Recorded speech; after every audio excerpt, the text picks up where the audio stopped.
시청자 여러분 안녕하십니까? 지방자치 중점 소식을 전하고 더 나은 지방자치의 방향을 제시하는 지방자치 1번지입니다. 북한의 잇단 도발 위협으로 한반도를 비롯한 국제사회 긴장이 고조되고 있는데요. 박원순 서울시장이 새 정부의 대북 정책 최우선 과제는 악순환의 고리를 끊는 것이라고 말했습니다. 박 시장은 10일 오후 시청에서 열린 새 정부 대북통일 정책과 한반도 미래 포럼에서 현재의 위기 상황을 돌파하고 한반도 평화를 구축하기 위한 3단계 해법을 제시하며 이같이 밝혔습니다. 박 시장은 해법의 1단계로 일단 멈춤을 제시하고 전진증후군을 예로 들었습니다. 2단계는 기여 전환으로 외교를 통한 평화적 해결이라는 대북 원칙과 우리 문제를 해결할 수 있다는 자신감을 확인해야 한다고 말했습니다. 마지막으로 3단계는 담대한 구상으로 한반도 평화경제 공동체를 위한 전진으로 브란트 서독 총리의 신동방 정책을 참고해야 한다고 말했습니다. 정헌율 전북 익산시장이 10일 간담회를 갖고 그동안의 억울한 심경을 내비쳤는데요. 정 시장은 이런 개인 심경보다는 앞으로 지역 발전을 위해 국가 예산 확보와 각종 현안 해결 등에 매진하겠다고 밝혔습니다. 보도에 신다혜 기자입니다.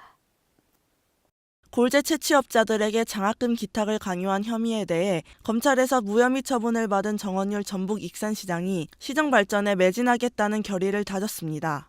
정헌율 시장은 10일 익산시청 상황실에서 기자간담회를 갖고 그동안 시정의 차질을 야기하고 지역사회에 혼란을 일으킨 점 유감스럽게 생각한다며 이제 모든 의혹을 내려놓은 만큼 그동안 지체됐던 현안 추진과 지역 발전, 미래 비전을 완성해가는 일에만 매진하겠다고 말했습니다.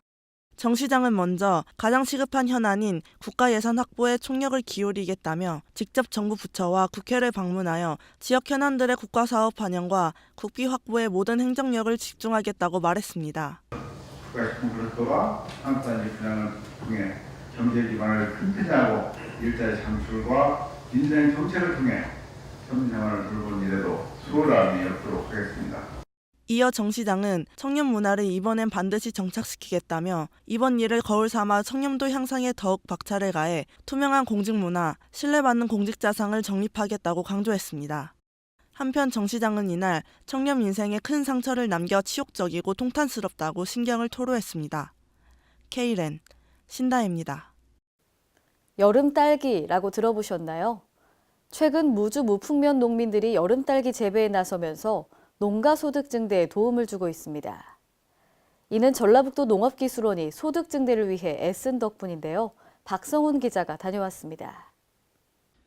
연일 30도를 넘는 불볕더위에도 여름 딸기 재배에 성공해 수확이 한창인 곳이 있습니다.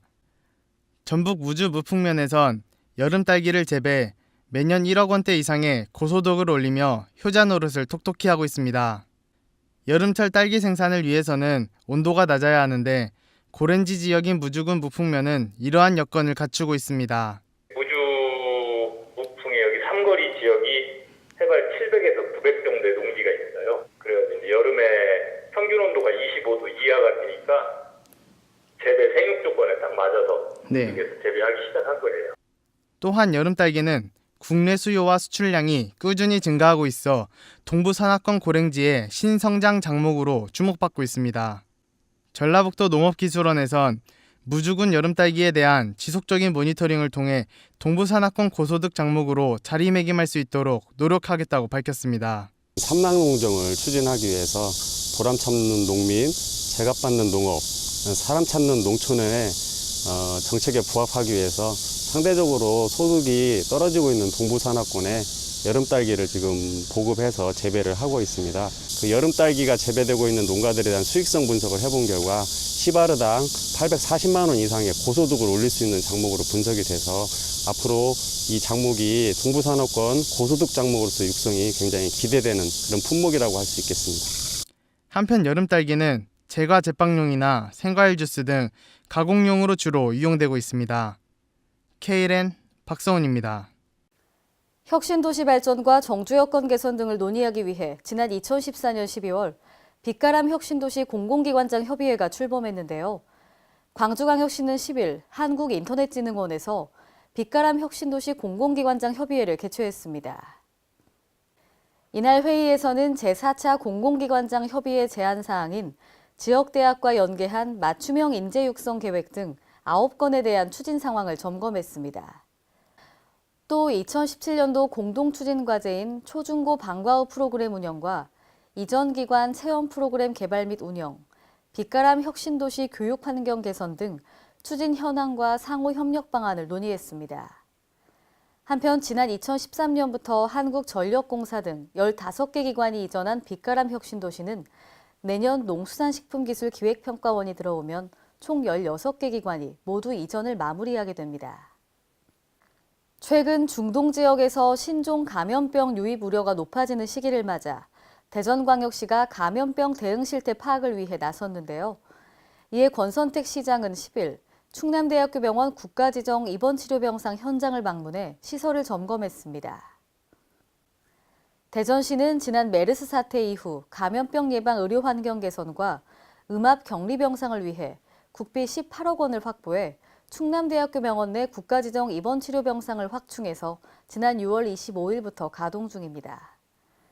이번 시부터 감염 의심 환자 동선을 별도 분리하여 2차 감염을 차단하기 위한 환자 전용 엘리베이터를 설치하고 의료 폐기물 멸균 처리 시설 등을 갖춰 감염병 차단을 최우선으로 합니다.